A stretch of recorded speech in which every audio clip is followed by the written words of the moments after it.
Hello everyone. Today we are going to study the micromeritics of physical pharmaceutics 2. This is a new chapter. Welcome to my YouTube channel.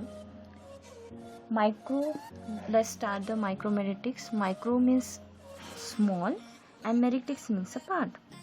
Definition of micromeritics is study of a science and technology of a small particles और of order of few micrometer size. मतलब इसमें हम study करने वाले हैं particle के size को, क्योंकि पाउडर में पार्टिकल साइज होते हैं। जो भी हम सस्पेंशन इमल्शन जो भी हम यूज़ करते हैं वो dimension have a different unit. Particle size denoted in micrometres और micron, that is mu and mu metre. 1 centimeter is equal to 10 raised to power minus 2 meter and 1 millimeter is equal to 10 raised to power minus 3 meter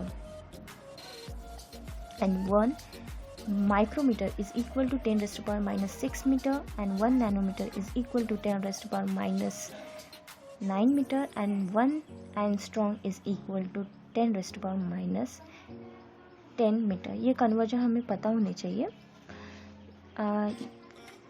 Study involves the characterization of an individual particle and powder। ये micrometric के study में हम characterization of the individual and particles and powder study करने वाले हैं। इसमें दो particle के दो कैरेक्टरिस्टिक होते हैं, फंडामेंटल एंड डिराइव प्रॉपर्टी।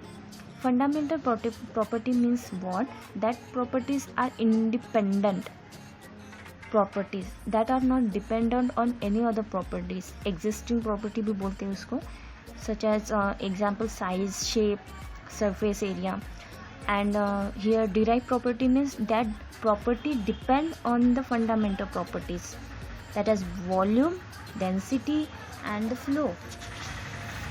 अब एप्लीकेशन पे आते हैं। हमें 4 मेजर एप्लीकेशन पढ़ने हैं, जैसे कि release and dissolution, absorption and drug action and physical stability and dose uniformity पढ़नी है। तो रिलीज एंड डिसोल्यूशन मतलब क्या? मतलब particle size and surface area इसको इन्फ्लुएंस करते हैं। And release of drug from doses form that is administer orally, रेक्टली और पैरेंटली और टॉपिकली। कौन से भी रूट से हम लेंगे, ओरली, रेक्टली और पैरेंटली और टॉपिकली, बट तो उसका डिसोल्यूशन तो होना चाहिए और रिलीज भी होना चाहिए बॉडी में, तभी हमको एक्शन मिलेगा। जैसे ही जब पार्टिकल साइज पार्टिकल की कम होती है तो सरफेस एरिया इंक्रीज होता है। ये हमें मेन है, ये ध्यान में रखना है। और ये क्या करता है, सरफेस एरिया अगर ज़्यादा होगा तो ड्रग के साथ कांटेक्ट उसका ज़्यादा होगा। Blood flow means blood fluid के साथ कांटेक्ट ड्रग का ज़्यादा होगा। अगर ज़्यादा कांटेक्ट होगा तो ड्रग सॉल्युबिलिटी इंक्रीज होगी और डिसोल्यूशन भी इंक्रीज होगा। And increase in surface area, faster the dissolution and the release, उतनी जल्दी हमें एक्शन मिलेगा हमें बॉडी पे, राइट। अब हम पढ़ने वाले हैं absorption and drug action. Particle size and surface area इसको इम्पैक्ट करती है, एब्जॉर्प्शन एंड ड्रग एक्शन को।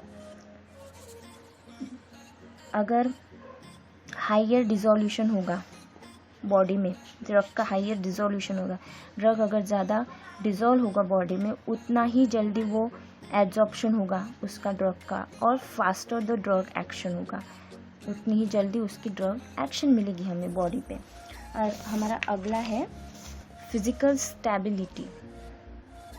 अब फिजिकल स्टेबिलिटी नॉर्मली मतलब क्या कि जो हमारा डोजेस फॉर्म है वो फिजिकली स्टेबल होना चाहिए।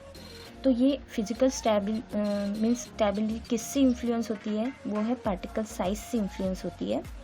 अगर पार्टिकल साइज बहुत ही कम होगा तो मीन्स पार्टिकल साइज बहुत कम भी नहीं होना चाहिए और बहुत ज़्यादा भी नहीं होना चाहिए। हायर हेवी पार्टिकल्स होंगे तो वो सेडिमेंट हो जाएंगे, और सेडिमेंट हो गए तो हमें मीन्स डोजेस की स्टेबिलिटी नहीं मिलेगी और वो अनस्टेबल हो जाएगा हमारा doses form. The small particle size the better the physical property. Means small particle size जो होती है वो ब्राउनियन मोशन शो करती है। पार्टिकल की जो साइज होती है वो ब्राउनियन मोशन शो करती है। And very small size aggregation promote करती है वो पार्टिकल का। And this should be balance, इसलिए ऑप्टिमम पार्टिकल साइज इम्पॉर्टेंट होती है। अगला है हमारा doses uniformity, dose uniformity, that is dose uniformity. Manufacturing के टाइम क्या होता है, टैबलेट और कैप्सूल हम जब मैन्युफैक्चर करते हैं तब वो पंचिंग मशीन होती है ना, उसमें पाउडर डालते हैं। तो पाउडर की जो फ्लो प्रॉपर्टी वो अच्छी होनी चाहिए, उसके ही वजह से हमारा weight and number means very हो सकता है। मीन्स पार्टिकल डिस्ट्रीब्यूशन अच्छा होगा तो वेट और नंबर में टैबलेट के कोई डिफरेंस नहीं आएगा। मीन्स अब अगर पार्टिकल पाउडर के पार्टिकल अगर फ्लो में अच्छे होंगे, अच्छे फ्लो करते होंगे, तो उतना जितना टैबलेट में क्वांटिटी चाहिए पाउडर का उतना ही जाएगा, राइट। अगर बहुत ही ब्लॉकेज हो रहे हैं और फ्लो प्रॉपर्टी अच्छी नहीं है तो क्या होगा कि वो पार्टिकल्स जो है वो पाउडर में मीन्स टैबलेट में कम जाएंगे, तो उसकी वजह से वेरिएशन होगा और नंबर पार्टिकल का नंबर भी डिस्टर्ब होगा। इसलिए at the same time particle flow should be uniform in the order to weight of the tablet and the drug content. Thank you very much. I hope you understand, and if you like the video then please subscribe to my channel. Thank you so much.